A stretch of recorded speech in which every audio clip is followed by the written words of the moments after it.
नमस्कार, मैं आपके साथ अंजना और आप देख रहे हैं बुलेट रिपोर्टर। आइए बढ़ते हैं आज की बड़ी खबर की ओर। रीवा से बड़ी खबर। डिप्टी सीएम राजेंद्र शुक्ल ने अपने निजी निवास अम्हिया में नववर्ष मिलन समारोह के साथ पत्रकार वार्ता का आयोजन किया। इस दौरान उन्होंने केंद्र और प्रदेश सरकार की उपलब्धियों को गिनाया और विंध्य क्षेत्र में हो रहे विकास कार्यों की जानकारी दी।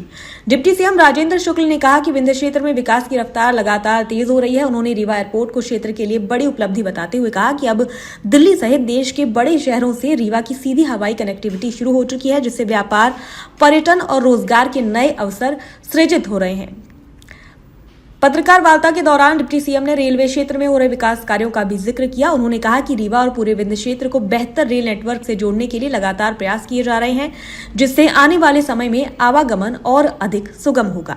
जिसकी चर्चा राष्ट्रीय स्तर के नेता करते हैं। 24 घंटे वायुयान उड़ सके, इसकी व्यवस्था हमारी रीवा में हो गई। ये कोई सपने से कम नहीं था। कोई बड़ा प्लेन रीवा में उतरेगा, चाहते तो सब थे, लेकिन भरोसा किसी को नहीं होता था। अब ये अधोसंरचना रीवा को निवेश के क्षेत्र में, कोई इस वजह से रीवा आने से नहीं कतराएगा कि रीवा में एयरपोर्ट नहीं है और हवाई वहाँ पहुँचने के लिए हमें बनारस में उतरना पड़ेगा कि जबलपुर में उतरना पड़ेगा कि खजुराहो में।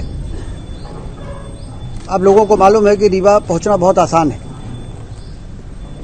टूरिज्म में जो अपार संभावनाएं रही हैं, वो भी उतना रोजगार और उतना समृद्धि लाने में सक्षम नहीं होती थी, क्योंकि न तो शानदार 4 लेन की सड़कें होती थी,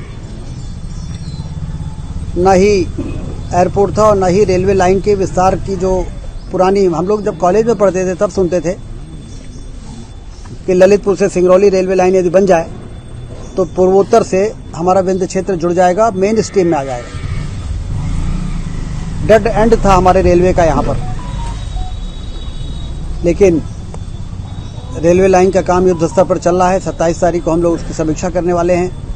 रेलवे के जीएम को भी बुलाया है, सारे अधिकारी, प्रशासन और रेलवे के कहाँ पे क्या अड़चन है, क्योंकि समय सीमा में काम को पूरा करना हमको। सिंगरौली से रीवा यदि जुड़ेगा, सतना जुड़ेगा, तो रेलवे लाइन जहाँ होती है, पानी की नहरों का जाल जहाँ पे होता है, तो आसानी से बड़ी बड़ी इंडस्ट्रीज फिर वहाँ पर आना शुरू हो जाती है, क्योंकि उनका रॉ मटेरियल भी रेल लाइन से आ सकता है और फिनिश्ड प्रोडक्ट भी रेल लाइन से बाहर जा सकता है। तो उस दृष्टि से हम तेजी से आगे बढ़ रहे हैं। अगले वर्ष हमारा टारगेट है कि 3 लाख एकड़ में जो सिंचाई अभी रीवा को मिल रही है, जिससे रीवा की तस्वीर बदली है, वो 6 लाख एकड़ हो जाए।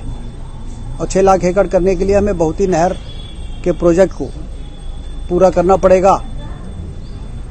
और इसके लिए पिछले दिनों हमने बल्लभगढ़ में समीक्षा की। सभी इरिगेशन के अधिकारियों, एनवीडीए के अधिकारियों को बुलाकर सलीमाबाद टनल जो सतना जिले में और कुछ हिस्सा रीवा के लगभग 1.5 लाख हेक्टेयर में पानी पहुंचाने की क्षमता रखेगी, वो भी मई जून तक पूरी हो जाएगी। अगले रबी में हमारी कोशिश होगी, क्योंकि जब तक रीवा सतना सीधी सिंगरौली एक साथ आगे नहीं बढ़ेंगे। डिप्टी सीएम राजेंद्र शुक्ल ने कहा कि प्रदेश सरकार विंध्य क्षेत्र के सर्वांगीण विकास के लिए पूरी तरह प्रतिबद्ध है और हर वर्ग के हित में योजनाएं धरातल पर उतारी जा रही हैं। कार्यक्रम के अंत में डिप्टी सीएम ने सभी पत्रकारों को नववर्ष और मकर संक्रांति की शुभकामनाएं दी। इसके बाद उन्होंने पत्रकारों के साथ आत्मीय संवाद किया और स्वल्पाहार भी किया। बुलेट रिपोर्टर के लिए ब्यूरो रिपोर्ट, रीवा, मध्य प्रदेश। अब तक के लिए बस इतना ही। फिर मिलते हैं कुछ ऐसी ही बड़ी खबर के साथ। तब तक के लिए नमस्कार और देखते रहिए बुलेट रिपोर्टर। अगर आपको वीडियो पसंद आई हो तो लाइक करें व शेयर करें। ऐसे लेटेस्ट अपडेट पाने के लिए बेल आइकन प्रेस करना ना भूलें। अगर आप हमें फेसबुक या फिर इंस्टा के माध्यम से देख रहे हैं तो हमारे पेज को फॉलो जरूर करें। धन्यवाद। नए वीडियोस एवं ताज़ी खबरें मिलती रहें, इसके लिए हमारे चैनल को लाइक, शेयर और सब्सक्राइब करना ना भूलें।